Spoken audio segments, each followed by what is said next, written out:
ദൈവ തിരുനാമത്തിൻ്റെ മഹത്വം ഉണ്ടാകട്ടെ. ദൈവത്തിൻ്റെ കൃപയാലും കരുണയാലും ഒരു സുദിനം കൂടെ തന്ന ദൈവത്തിന് മഹത്വം. ദൈവസ്തുതി നാവിന്മേൽ എപ്പോഴും ഉണ്ടായിരിക്കുവാൻ തക്കവണ്ണം ദൈവത്തിൻ്റെ കൃപകളെ നമുക്ക് ഓർക്കാം.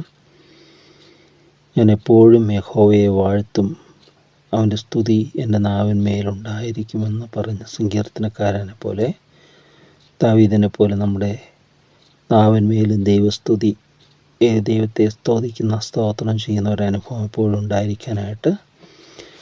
അതുപോലെ പുതിയ നിയമ ടീച്ചിങ്സ് പഠനം പറയുന്ന പോലെ ഇടപെടാതെ പ്രാർത്ഥിപ്പിൻ, എല്ലാറ്റിനും സ്തോത്രം ചെയ്യുവിൻ എന്ന പൗലോസ് പുസ്തകത്തിൽ കൂടെ ദൈവാത്മാവ് നമ്മളെ പ്രബോധിപ്പിക്കുമ്പോൾ എല്ലാറ്റിനും സ്തോത്രം ചെയ്യുവാനുള്ള ഒരു കൃപ ദൈവം നമുക്ക് പകർന്നു തരട്ടെ. ഇതിൻ്റെ ആത്മാവിനാൽ അവിടെ നമ്മൾ നിറയ്ക്കട്ടെ എന്ന് പ്രാർത്ഥിക്കുകയാണ്.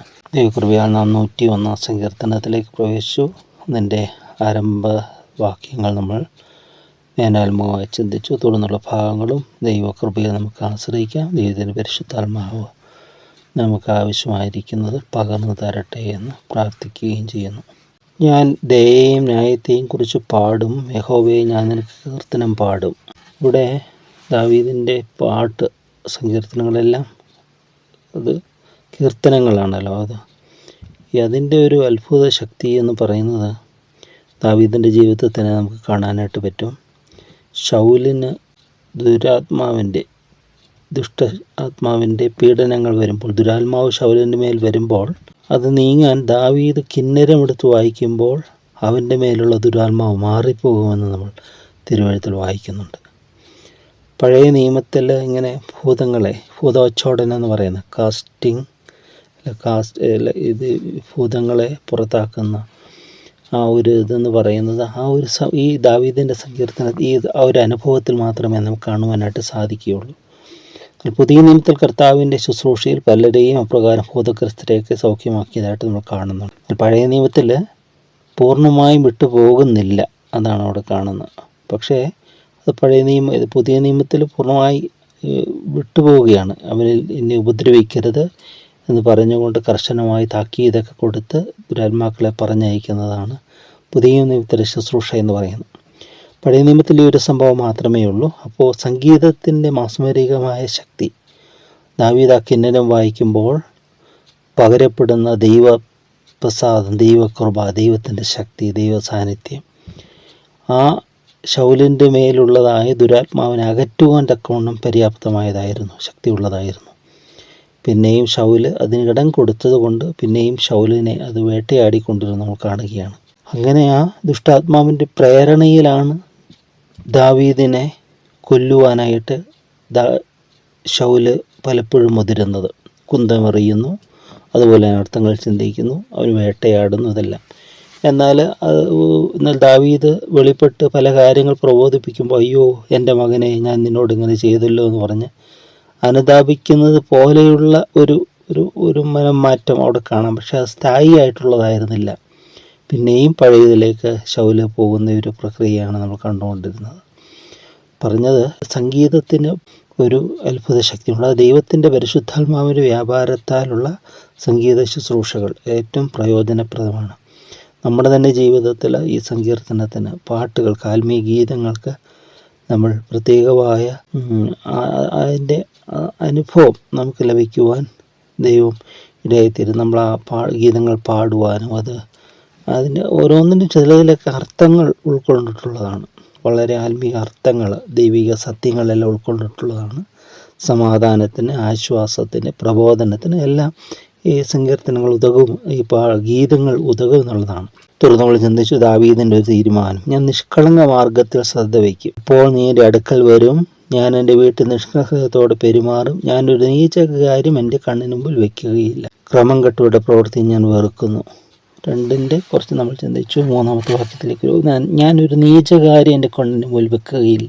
ഈവിൾ ഡുവേഴ്സ് അല്ലെങ്കിൽ ഈവിൾ അങ്ങനെയുള്ളതായ തെറ്റായിട്ടുള്ള കാര്യം അത് എൻ്റെ മുമ്പിൽ വയ്ക്കുകയില്ല എന്നാണ് പറയുന്നത്. നമ്മളെപ്പോഴും, അതായത് നമ്മളുടെ ചിന്തകളിലും ബോധങ്ങളിലും വിചാരങ്ങളിലുമൊക്കെ എങ്ങനെ ആയിരിക്കണമെന്ന് തിരുവെഴുത്തിൽ നമ്മൾ കാണുന്നുണ്ട്. എങ്ങനെയായിരിക്കണം എന്തിനെക്കുറിച്ചായിരിക്കണം നമ്മൾ ചിന്തിക്കേണ്ടത്, എന്തായിരിക്കണം നമ്മുടെ ചിന്താവിഷയം എന്ന് ലേഖനങ്ങളിൽ നമ്മൾ വായിക്കുന്നുണ്ട്. ഫിലിപ്പിയർക്ക് എഴുതിയ ലേഖനം 4-ാമത്തെ അധ്യായം 8-ാമത്തെ വാക്യത്തിലൂടെ പറയുകയാണ്, ഫൈനലി, ഒടുവിൽ സഹോദരന്മാരെ, സത്യമായതൊക്കെയും ഘനമായതൊക്കെയും നീതിയായതൊക്കെയും നിർമ്മലമായതൊക്കെയും രമ്യമായതൊക്കെയും സൽകീർത്തിയായതൊക്കെയും സദ്ഗുണമോ പുകഴ്ചയോ അതൊക്കെയും ചിന്തിച്ചുകൊള്ളുവിൻ.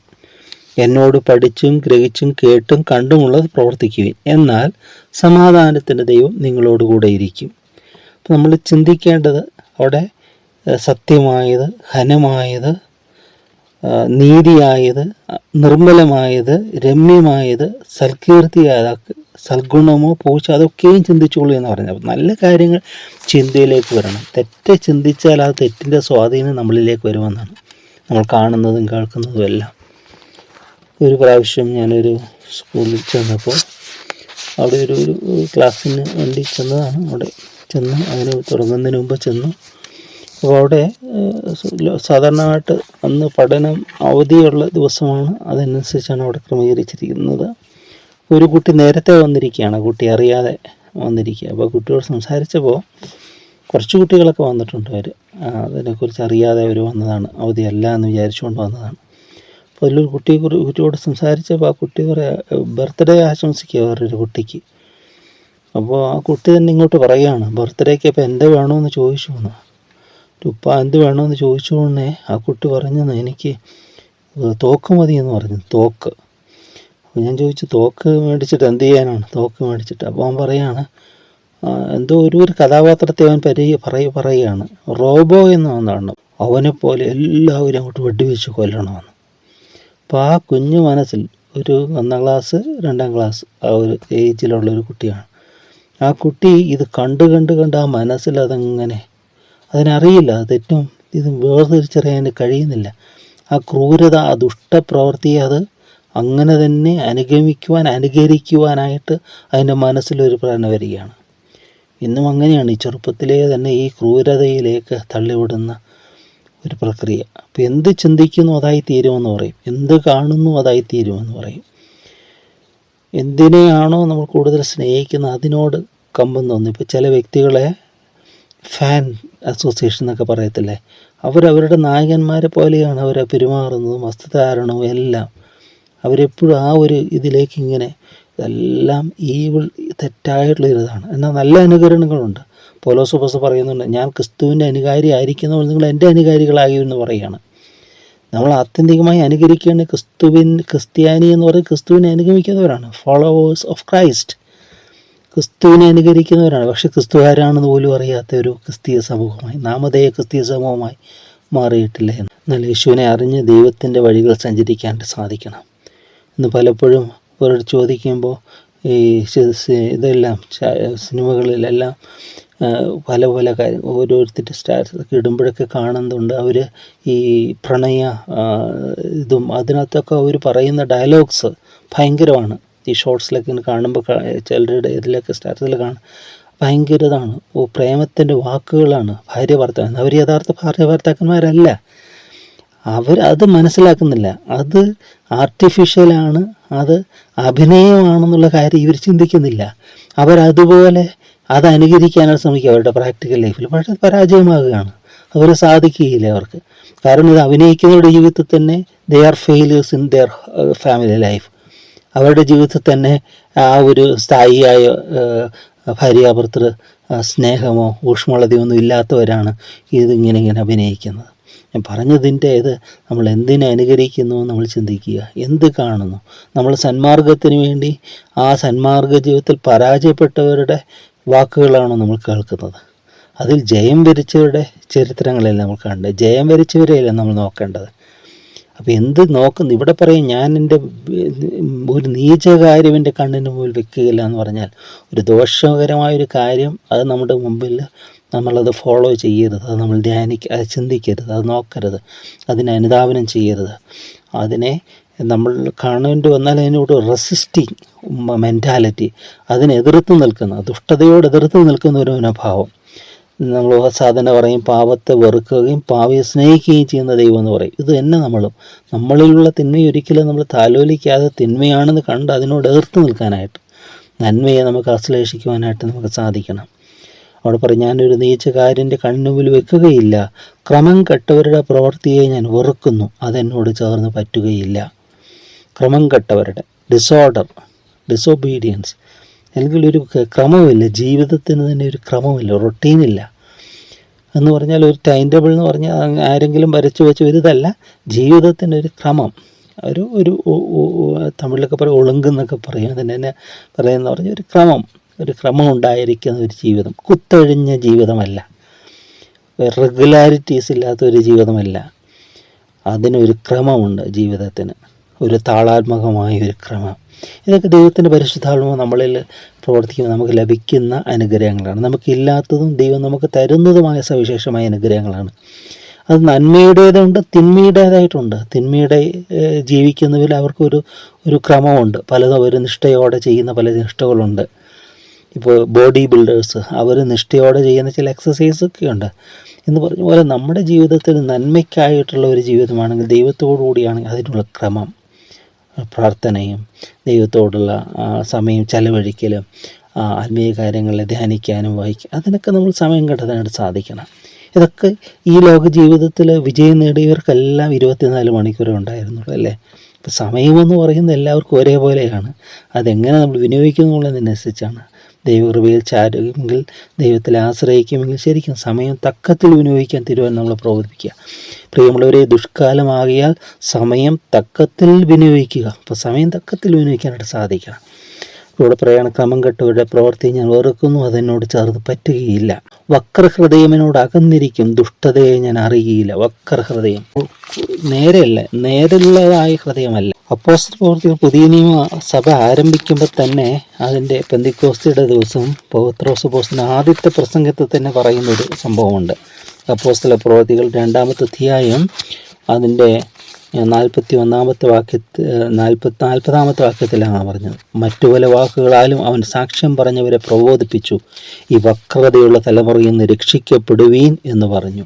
പൗത്രപ്പോസ്തലൻ്റെ വാക്കാദ്യത്തേതാണ്, ഈ വക്രതയുള്ള തലമുറയിൽ നിന്ന് രക്ഷിക്കപ്പെടുവീൻ. അപ്പോൾ ഈ തലമുറയുടെ വക്രതയോട് അനുസരിച്ച് നമ്മളും വക്രതയുള്ളവരായി. വക്രത എന്ന് പറഞ്ഞതാണ്, പാമ്പ് പോകുന്നത് കണ്ടോ, വളഞ്ഞു പോകത്തുള്ളൂ, സ്ട്രെയിറ്റ് ആയിട്ട് പോകത്തില്ല. ഒരിക്കലും പാമ്പ് നേരെ, അത് വളഞ്ഞു പോകത്തുള്ളൂ. അതാണ് പാമ്പിനെ പോലെ ആ ദുഷ്ടത, വക്രത, അത് പാമ്പിൻ്റെ ബുദ്ധിയാണ്. പക്ഷെ പാമ്പിൻ്റെ സ്വഭാവം ദൈവം അംഗീകരിക്കാൻ പറഞ്ഞിട്ടില്ല. പ്രാവിൻ്റെ നിഷ്കളങ്കതയാണ് നമുക്ക് വേണമെന്ന് കർത്താവ് പറയുന്നത്.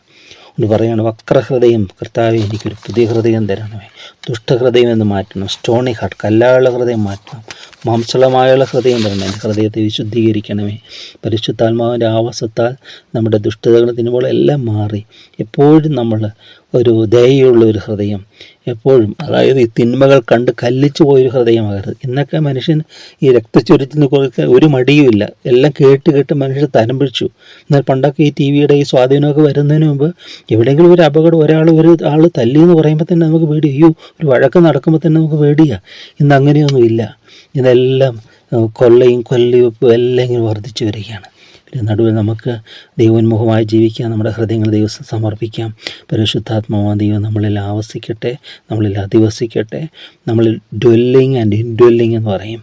നമ്മളുടെ ആന്തരികമായി പരിശുദ്ധാത്മാവ് വസിക്കട്ടെ, നമ്മളിൽ ആവസിക്കട്ടെ. ദൈവോന്മുഖമായ നമ്മുടെ ജീവിതങ്ങളെ ദൈവം ക്രമീകരിക്കട്ടെ എന്ന് പ്രാർത്ഥിക്കാം. സ്നേഹം നിറഞ്ഞ ദൈവമേ, ക്രൂശിൽ തൻ്റെ ജീവൻ തന്ന് തൻ്റെ രക്തം ചെന്ന് ഞങ്ങളെ വീണ്ടെടുത്ത് ഞങ്ങളുടെ കർത്താവേ, ഞങ്ങളുടെ വകയല്ല, ഞങ്ങൾ നിൻ്റെ സ്വന്തമാണെന്ന് തിരിച്ചറിഞ്ഞുകൊണ്ട് ഞങ്ങളെ നിൻ്റെ കരങ്ങളിലേക്ക് സമർപ്പിക്കും. ഞങ്ങളുടെ ഹൃദയങ്ങളെ നിൻ്റെ കരങ്ങളിൽ ഏൽപ്പിക്കുകയാണപ്പാ. അവിടുന്ന് സൂക്ഷിക്കണമേ, നിർമ്മലീകരിക്കണമേ, വിശുദ്ധീകരിക്കണമേ. തിരുവിഷ്ടം ചെയ്യുവാൻ ഞങ്ങളെ പ്രാപ്തരാക്കണമേ, എല്ലാ നന്മകളാൽ നിറയ്ക്കണമേ. നല്ല കൃപകൾക്കായ സ്തുതി, തിരുനാമം മഹത്വപ്പെടുത്തണമേ, ഇപ്പോഴും എന്നും എന്നേക്കും തന്നെ. ആമേൻ. ദിനവും അടിയനെ ശോധന ചെയ്യും നീതി നിറഞ്ഞവനേ, വ്യസനത്തിനുള്ള മാർഗമെന്നിൽ നിന്നകറ്റണം പ്രിയനേ. ദിനവും അടിയനെ ശോധന ചെയ്യും നീതി നിറഞ്ഞവനേ, വ്യസനത്തിനുള്ള മാർഗമെന്നിൽ നിന്നകറ്റണം പ്രിയനേ. വ്യസനത്തിനുള്ള മാർഗമെന്നിൽ നിന്നകറ്റണം പ്രിയനേ.